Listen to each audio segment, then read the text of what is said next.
किसान की घड़ी। एक बार एक किसान की घड़ी कहीं खो गई। वैसे तो घड़ी कीमती नहीं थी, पर किसान उससे भावनात्मक रूप से जुड़ा हुआ था और किसी भी तरह उसे वापस पाना चाहता था। उसने खुद भी घड़ी खोजने का बहुत प्रयास किया। कभी कमरे में खोजता, तो कभी बाड़े, तो कभी अनाज के ढेर में। पर तमाम कोशिशों के बाद भी घड़ी नहीं मिली।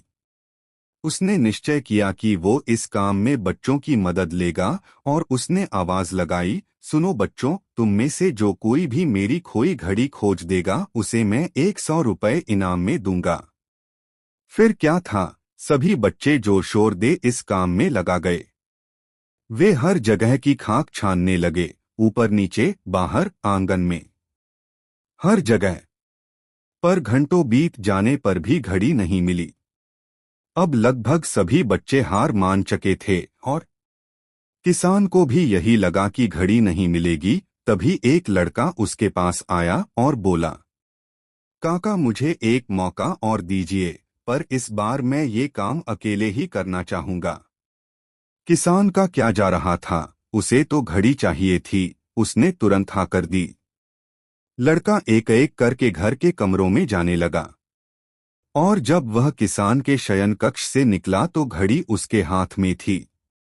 किसान घड़ी देख प्रसन्न हो गया और अचरज से पूछा, बेटा कहाँ थी ये घड़ी, और जहाँ हम सभी असफल हो गए तुमने इसे कैसे ढूंढ निकाला?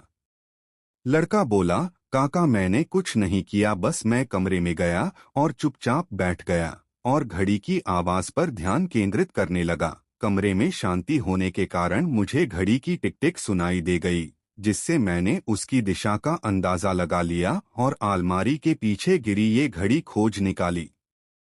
फ्रेंड्स, जिस तरह कमरे की शांति घड़ी ढूंढने में मददगार साबित हुई, उसी प्रकार मन की शांति हमें लाइफ की जरूरी चीजें समझने में मददगार होती है।